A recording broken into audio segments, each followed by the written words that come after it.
खजिनदार ललित पोफळेची अशोक खरात विरोधात एसआयटीकडे तक्रार। धार्मिक विधीच्या नावाखाली 8,76,00,000ची फसवणूक केल्याचा दावा।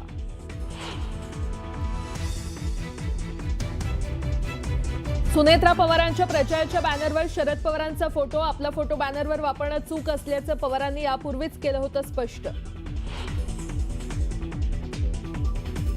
मे महिन्याच्या अखेर मुंबई गोवा महामार्ग पूर्ण होणार। यंदाच्या पावसाळ्यात नागरिकांना त्रास होणार नाही, केंद्रीय मंत्री नितीन गडकरींची माहिती। तर उद्घाटनाला येणार नसल्याचंही केलं स्पष्ट। मथुरेच्या वृंदावनमध्ये 30 पर्यटकांना घेऊन जाणारी बोट यमुना नदीत उलटली। बोट दुर्घटनेत 6 पर्यटकांचा मृत्यू झाल्याची माहिती। तर जखमींवर रामकृष्ण मिशन रुग्णालयात उपचार सुरू। उमरग्यात आमदारांच्या कार्यकर्त्यांची दादागिरी, एसटी कर्मचाऱ्याला मारहाण केल्याचा व्हिडिओ व्हायरल। संतप्त एसटी कर्मचाऱ्यांचं काम बंद आंदोलन।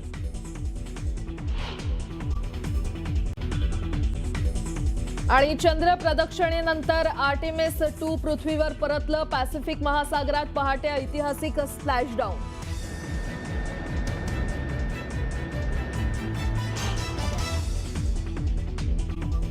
अशोक खरातच्या प्रकरणात नवीन ट्विस्ट आलाय। खरातचा खजिनदार असलेल्या ललित पोफळेनं अशोक खरात विरोधात तक्रार केली आहे। धार्मिक विधीच्या नावाखाली 8,76,00,000 रुपयांची फसवणूक झाल्याची तक्रार त्यांनी केलेली आहे। एसआयटीनं ललित पोफळेची तक्रार नोंदवून घेतल्याची माहिती सूत्रांनी दिली आहे। खरातचे सगळे आर्थिक व्यवहार पोफळे पाहत होता। अशोक खरातचे मुंबईतील पंचतारांकित हॉटेल्सचे बुकिंग, त्याचे पेमेंट्स, खरातच्या VSR या खासगी कंपनीच्या विमानाचं भाडं पोफळेशी संबंधित कंपनीनं भरल्याचं बोललं जातंय। मात्र आता या पोफळेनं खरात विरोधात तक्रार केल्यानं या प्रकरणी नवा ट्विस्ट आलाय।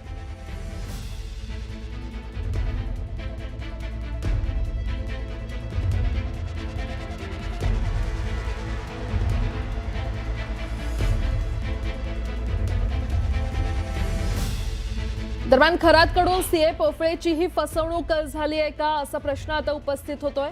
नेमकं काय प्रकरण आहे आपण ग्राफिक्सच्या माध्यमातून पाहतोय। विधीच्या नावाखाली 8,76,00,000ची फसवणूक झाली असल्याचा आरोप करण्यात आलाय। एसआयटीनं पोफळेची तक्रार नोंदवून घेतलेली आहे। खरात विरोधात आणखी एक गुन्हा आता दाखल होणार का हे पाहणं महत्त्वाचं ठरणार आहे।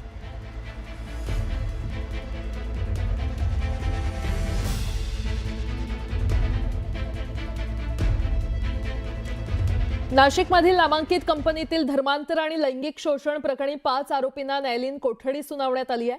तौसिफ अत्तार, रजा मेमन, शाहरुख कुरेशी, शफी शेख आणि आसिफ अन्सारी यांना न्यायालयीन कोठडी सुनावण्यात आलेली आहे। तर ऑपरेशन मॅनेजर अश्विनी चेनानीला 13 एप्रिलपर्यंत पोलीस कोठडी सुनावण्यात आलेली आहे। चेनानी पुण्यातून तिला ताब्यात घेण्यात आल्यानंतर आज कोर्टात हजर करण्यात आलं। खरं तर कालच तिला कोर्टात हजर करण्यात आलं आणि या प्रकरणी दाखल 9 गुन्ह्यांचा एसआयटीकडून तपास केला जातोय। तपास यंत्रणेकडे मागच्या दिलेल्या PC पासून आजपर्यंत तपासामध्ये काहीही प्रगती दिसत नाहीये आणि प्रगती दिसण्याजोगा तपास आता काही राहिलेला नाही। कारण मुळातच सगळे आरोप हे 1-2 वर्ष जुने आहेत आणि ते तोंडी आरोप आहेत। त्यामुळे त्याच्यात आरोपींना ताब्यात घेऊन कस्टडीत घेणं हे गरजेचं नाही। त्यांचा एक मुद्दा होता की आरोपी तपासात सहकार्य करत नाही। त्याच्यावर आमचं म्हणणं होतं की सुप्रीम कोर्टाने पण सांगितलेलं आहे की तपासात सहकार्य करणं म्हणजे काही आरोपींनी गुन्हा कबूल करणे नाही। त्यामुळे मला असं वाटतं की आज मेहरबान न्यायालय दोघांचा युक्तिवाद ऐकून योग्य तो हुकूम करेल। अजून हुकूम झालेला नाही आणि मागचे जे काही न्यायालयीन कोठडीचे हुकूम झालेले आहेत त्याच्यामध्ये आम्ही लवकरच जामिनाचे अर्ज दाखल करतो। संशयित आरोपी नामे अश्विनी चेनानी यांना माननीय न्यायालयात हजर केला असता माननीय न्यायालयाने आरोपी दिनांक 13 एप्रिल 2026 पर्यंत पोलीस कोठडी देण्यात आलेली आहे। या अगोदर या गुन्ह्यातील 6 आरोपी अटक आहेत। एकूण अटक आरोपींची संख्या आता 7 झालेली आहे। त्यातील 6 आरोपी सध्या पोलीस कस्टडीमध्ये आहेत। या प्रकरणांमध्ये आतापर्यंत एकूण 9 गुन्हे दाखल आहेत। न्यायालयीन कोठडीत असलेले 6 आरोपींना माननीय न्यायालयाशी ट्रान्सफर वॉरंट घेऊन पुन्हा अन्य गुन्ह्यांमध्ये वर्ग करून घेण्यात येणार आहे। सध्या या गुन्ह्यातील एक आरोपी फरार आहे। केंद्रीय मंत्री नितीन गडकरी यांनी मुंबई गोवा महामार्गाबाबत महत्त्वाचं वक्तव्य केलंय। मे महिन्याअखेर हा मार्ग पूर्ण होईल आणि यंदाच्या पावसाळ्यात नागरिकांना त्रास होणार नाही असा विश्वास त्यांनी व्यक्त केला। तसंच या रस्त्याच्या उद्घाटनाला आपण उपस्थित राहणार नसल्याचंही त्यांनी स्पष्ट केलं। कोल्हापूर रत्नागिरी मार्गही लवकर पूर्ण होणार असल्याची माहिती त्यांनी दिली. नारायण राणेंच्या 75व्या वाढदिवसानिमित्त आयोजित केलेल्या अभिष्ट चिंतन सोहळ्यादरम्यान ते बोलत होते. या वर्षी मे महिना समाप्त होण्याच्या आधी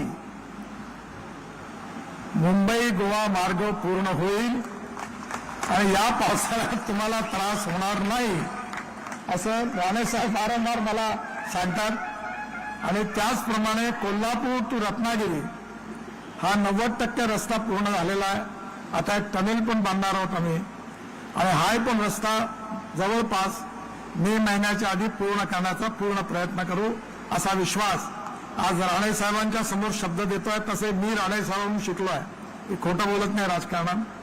आणि या रस्त्यापायी एवढी बदनामी मी सहन केली आहे की मी काही उद्घाटना करता येणार नाही.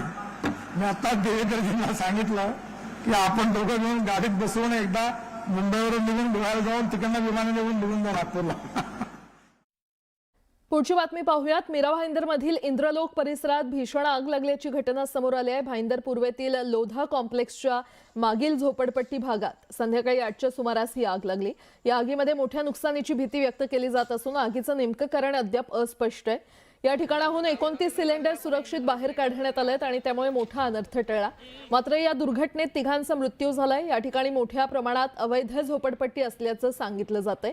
याबाबत स्थानिक नगरसेवकांनी अनेक तक्रारी देऊन देखील प्रशासनानं त्याकडे कानाडोळा केल्यामुळे हा प्रकार घडला असल्याचा दावा नगरसेवकांनी केलाय. तांडवासारखी आग लागलेली आहे. पूर्ण मीरा भाईंदर शहरामध्ये झोपडपट्टीला बंदी असताना ओपन प्लॉटवर आज आपण बघू शकता नवघर प्रभाग क्रमांक 11 मध्ये सुद्धा असं तांडव बघायला भेटलंय. आता याच्यामध्ये किती जीवितहानी झाली आहे याचा आतापर्यंत पत्ता लागलेला नाहीये. तरी मी महानगरपालिकेला वारंवार तसेच पोलीस स्टेशनला वारंवार पत्रव्यवहार करत होतो. असेच प्लॉट आरडीचे सुद्धा याच्या बाजूला आहेत, तिथे सुद्धा असे झोपडपट्टी आहे. आणि महत्त्वाची गोष्ट म्हणजे अशी की या झोपडपट्टी धारकांकडे सिलेंडर आढळतात. आज या सिलेंडरमुळे जास्तीत जास्त अग्नी इथे पसरलेले, याचा जबाबदार कोण हा प्रश्न सुद्धा पडतोय. प्रेम आंधळं असतं म्हणतात आणि याच प्रेमात आंधळी झालेल्या आईनं पोटच्या 6 वर्षाच्या मुलाचा जीव घेतला. प्रियकराच्या साथीनं तिनं केलेलं हे कृत्य लपवण्यासाठी बनावही रचला.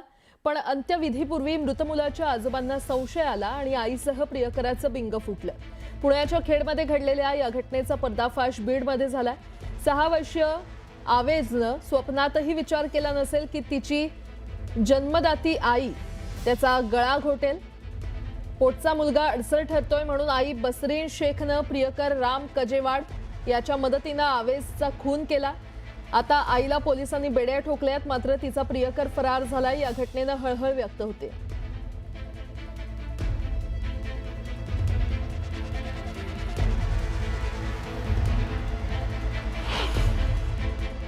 इथे आल्यानंतर आम्ही सदर त्या महिलेकडे सखोल चौकशी केली असता सखोल चौकशीमध्ये ती महिलांनी या सदर गुन्ह्याची कबुली दिली. तिने आणि तिच्या प्रियकर दोघांनी मिळून सदर मुलगा त्यांच्या प्रेमात अडथळे असल्याने दोघांनी मिळून 4 तारखेला संध्याकाळी संगनमत करून त्याचा खून केल्याची तिने कबुली दिली.